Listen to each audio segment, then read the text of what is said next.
Hello and welcome to Faith Matters. This is the programme where we look at Liverpool life through the prism of faith and belief. You can email your comments and suggestions to us at faithmatters@baytvliverpool.com. Our guests today are Ellen Loudon, Vicar of St Luke's Church, right next to the hallowed ground of Goodison Park, and Paul Wharton from the EFC Heritage Society, and Anne Asquith from the Relateros Society. I've got that right. Earlier this week, we dropped into St Luke's to talk to Ellen and to look at the Memorial Garden. Here's a short feature. We're in St Luke's at the moment, and St Luke's was, this particular building, the foundation stone was laid in 1899, so it's an Edwardian church. And it was here. There was a tin shed here before the football club was here, but the current building was built just after the football club had moved here. So we're right in the corner between Goodison Road and Gladys Street, right in the corner of that area of Wharton. So there's two sets of communities really. A parish that's here all the time, so a parish of about 6,500 people. And it's quite a challenging area. There's lots of quite complex needs within the parish, quite a lot of poverty. So the church is trying to serve the people of this parish day to day and the way that they live and supporting them in the way that they live here. But then there's the other community that St Luke's serves, which is the football community. So when there's a football match here, it's a completely different set of people that come to visit us. And we serve tea before a match. So we have about 2.5 hours before a match, we put the kettles on and we serve tea to all the people that are coming past, going into Gladys Street stand or into the Goodison main stand. And upstairs we have the Heritage Society, Everton's Heritage Society, and they have an exhibition there. And it's like carnival on match days. Thousands of people, so going from a small parish of 6.5 to a mighty big parish of anything up to 40,000 people coming by. Outside of St Luke's in the back garden, we have a remembrance garden. And in this garden are the ashes of people from our parish, but also the ashes of Evertonians whose families would like them to be placed into an area that's very close to Goodison Park. Before 2004, the ashes could be scattered around Goodison Park, around the pitch. But in 2004, the previous incumbent, Harry Ross, realised that actually now that couldn't happen, it would be good to be able to place ashes here in St Luke's as a reasonable alternative, but also to serve the people of the parish. So for people from our congregation and outside of the congregation, for their ashes to be placed there. So we've got quite a large number of people whose ashes are now in our garden, and that means that on match days people can come and visit the garden and remember their loved ones who have died, but also that members of our congregation can come on Sundays. And we do get a lot of visitors.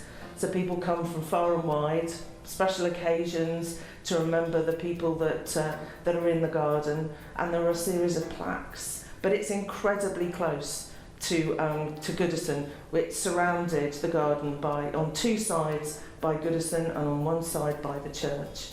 And it's an amazing place. And on match days, it's particularly remarkable. You get a peaceful sense in the garden, even though you've got the massive crowds of Goodison exploding when there's a goal or when Zegcars is played or when the players come onto the pitch. And it's an extraordinary place to be, a real tranquil, serene, peaceful place, a place to remember loved ones, but also to just spend some time and just chill out and enjoy the sunshine of Wharton. Well, Ellen, thanks for that, and thanks for inviting us down to St Luke's. Time to come clean. Have you always been a true blue, or is this an identity you've taken on since taking the role as Vicar of St Luke's? Not entirely. It's been a slow build. Before I was the Vicar at St Luke's, I was a curate in Everton, just up the road. And my training incumbent there was Henry Corbett, and he's a blue. So it's been a slow build, but I guess I'm an adopted blue. That's a bit kind of, that sounds like a very Liverpool thing, that Liverpool loves to adopt Indeed, and I think once you've been, once you've been adopted, you've been adopted properly into the family, and you're well and truly a Blue, I think. Absolutely. So do you get a season ticket with this? No, I don't get a season ticket, but I can go to.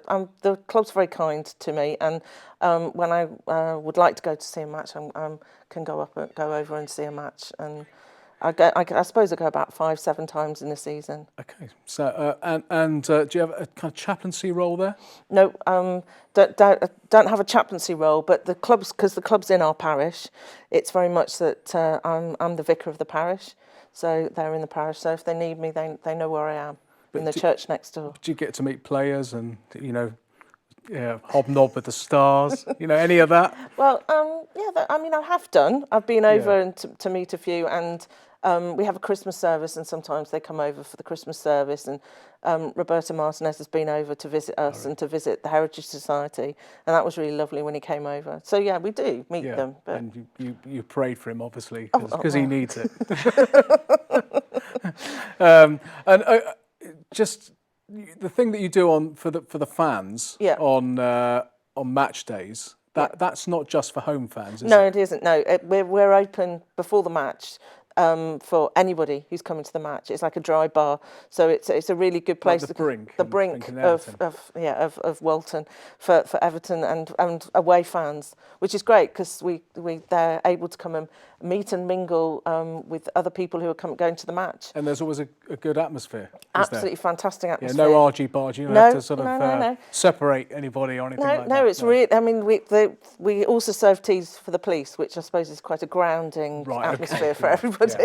But the teas and the atmosphere in the church beforehand is fantastic, because we've not just got the tea downstairs, but we've also got the Heritage Society upstairs, which provide particular kind of exhibitions. I'm sure Paul can talk better about what goes on upstairs for away fans. Yeah, tell us about that, Paul. Yeah, we have a display on every opposition who we play throughout the season. We're there every home game. We have a DVD of all the goals that play between the two sets of sides, and we just have countless of articles of Everton's history going right back from the founding fathers of Merseyside football, from the St Domingo days, and the atmosphere is really good. We had some Swansea fans in not so long ago. Well, they came 3 times over the last year since we've been in there. And they said, "Oh, it's fantastic in here. I wish we had something like that down in Swansea." That's great, and that is another great way for the church to serve the community by hosting. It is a brilliant exhibition, and it changes, but it's also got stories that are kind of everlasting, and there's all kinds of stuff going on. There's programmes that for sale, and it's just great. It's brilliant up there. The programmes we just put out on Toffee Web and Blue Kipper in the Echo articles. If you're throwing anything out, don't throw them out. Give them to us, and we can sell them for £1, and it goes into our fund then, so we can do projects. Anne, tell us about the Realiteros Society. Sounds very exotic. Well, Chilean, if that's exotic enough for you. Yeah. Basically, the Realiteros Society was founded by John Sheeran, who is an avid Evertonian, who is also a sort of South American expert in terms of language and knowledge and football knowledge of that continent. And John had visited Chile as a student, and he'd visited a place called Viña del Mar because he heard there was an Everton playing there and he wanted to know more about it. Basically, it turned out that Everton had been formed in Chile in 1909 when Everton from Liverpool had been on a trip to Argentina and Uruguay with Spurs, Tottenham Hotspur, played several games there, and some Anglo-Chilean lads of 14, 15 had heard about this, and they thought they'd form a football club, and they decided to call it Everton. And do they play in blue? And they play in yes, gold and blue, golden sky they call it. Again, there's a apocryphal tale that they didn't know what colours they were going to be playing in, so they said, okay, the next ship to come into Valparaiso Harbour, depending on what nationality it is, and it was a Swedish ship. Okay, and Exactly, briefly, there's a church connection here, South There is American a Mission church Society, connection. Yes. Anglican connection. Yeah, there was quite an English population in Valparaiso. Of course, lots of connections to Liverpool for the shipping and so on. But there is still a church called St John's. It's an I'm going to Anglican have church. to stop you there, because Sorry. we're going to our commercial break, but we'll come back to that when we return. Sorry. That's great.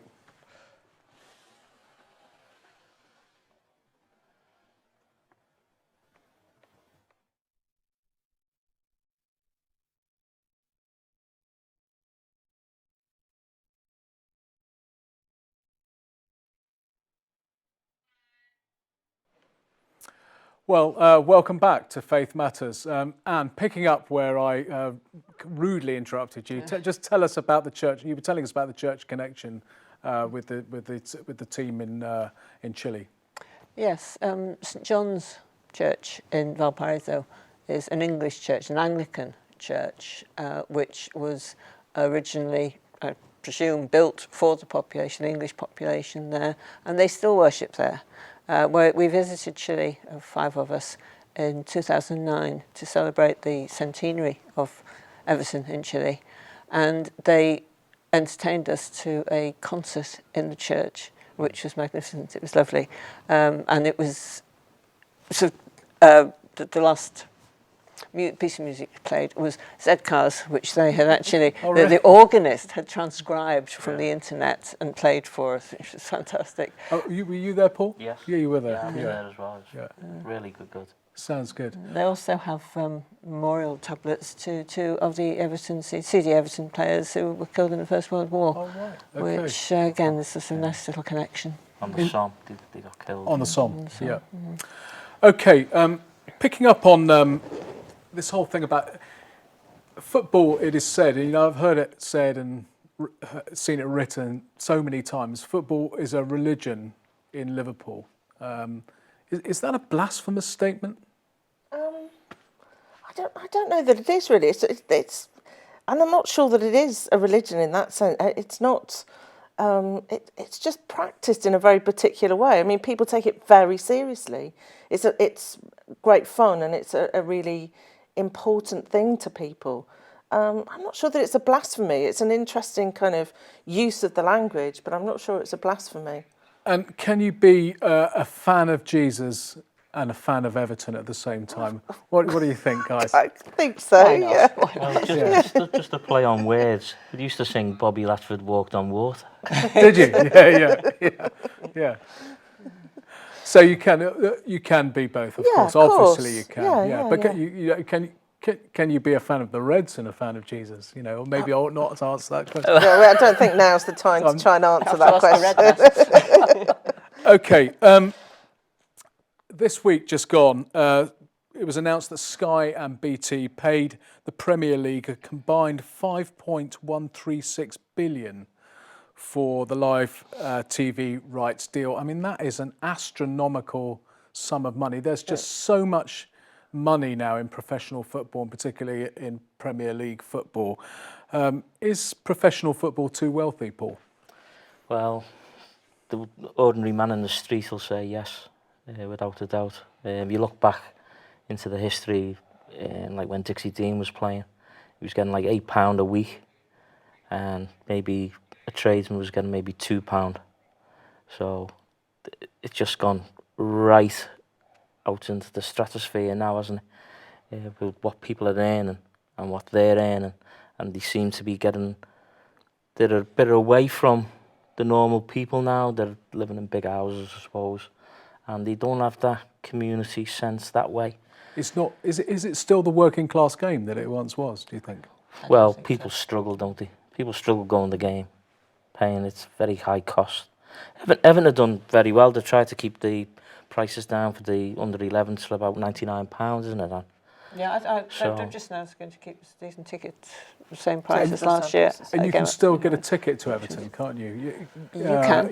If you ring up.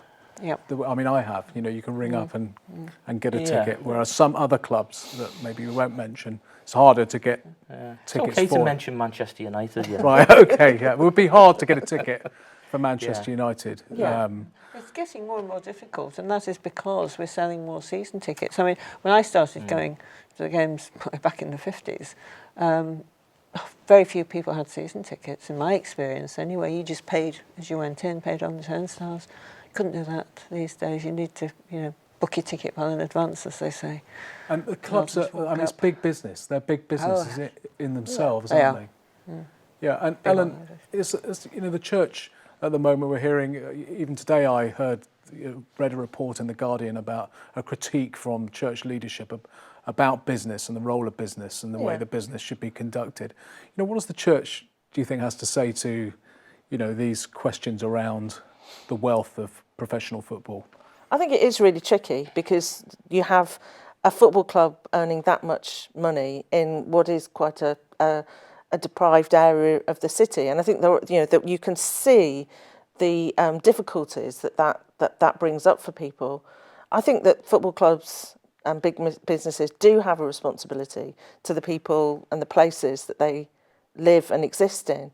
And I think to a certain extent Everton does that. They work hard with Everton in the community, and there is some important work going on.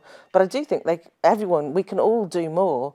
And I think when you look at Wharton in particular and the place where Goodison is, I think there is a challenge to big business and to the football club to set those things well, to do the work well, and to be focused on their communities and the challenges of those communities. And you've got the CEO sleep out at Goodison. Just tell us a little bit about that. Well, the idea is that in March people get to sleep out in Goodison and to raise money for the Church Urban Fund and for homeless charities.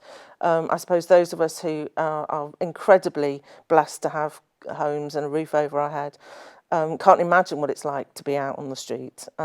And to spend one night out on Goodison is hardly you're actually sleeping on the pitch? I don't know that we'll be actually sleeping on the pitch. Right, okay.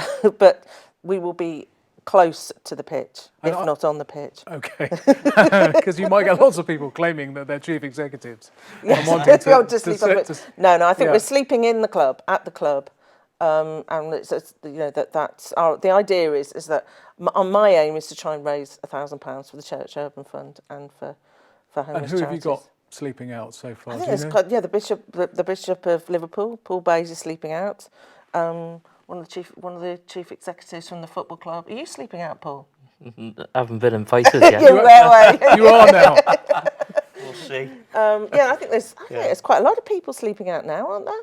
Are you sleeping out? No, I'm busy on that day actually, but otherwise I would do. Maybe next year. And okay, and so what do you think the club can do to make the game more accessible for the kind of people who live around the ground, who've always been historically, the base of the fans, as it were? Well, I think they could have a reduction in the prices.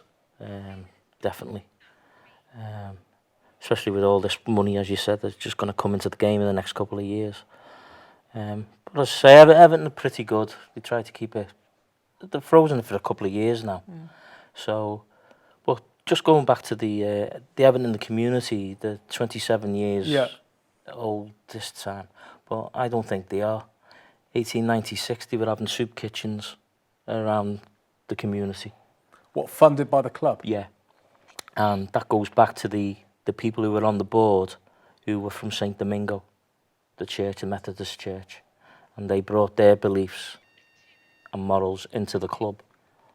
And they were always trying to look after the players and look after the community when they could. So it's got a Methodist history. You were telling me that earlier. Yeah. Its founders were Methodist originally. Yeah, from in Everton. St. Domingo Grove and that, so. And they came into the board, and that was when the split come within Everton. And with John Holden, he wanted to have a limited company for just a few people, but the St. Domingo people wanted the community to be involved, so a big more of a shared issue. Okay, just briefly before we come to the end of our programme, grassroots football, there's a campaign which is I think becoming a national campaign, but it started here in Liverpool to save. It's called Save Grassroots, hashtag Save Grassroots Football. Again, you know, you've got grounds, football grounds that, again, reported in the Echo, not far from Goodison, from Anfield. They're in a poor state of disrepair. You know, what do you think about that in the light of this great wealth that professional football has? Well, I think it's between the clubs, the FA, and the city councils in any city. I think they've all got to come together and give proper facilities for young people. The money has got to filter down. I mean, this is not new. It's been going on for 20 years or more, that the money has been congregating up at the top. Because otherwise, I mean, all they're interested in. You don't get your Gerrards, you don't get your Rooneys, do you? Or the Jamie Carragher. They all started on those fields, didn't they? Right. It's not just the watching of football that's important in the city. I think the playing of football is really important. People don't just do it as a spectator sport. People do it, because they want to play, because they want to be out and meeting people and be part of a game. It's a community, isn't it? Is it? Definitely. Yeah. And not just the people who are playing, and it's not just boys playing. The girls' game. Thank you. On that note, we're going to have to finish. Thank you so much for coming. Thanks. Thank you. Bless you. Thank you. Thank you.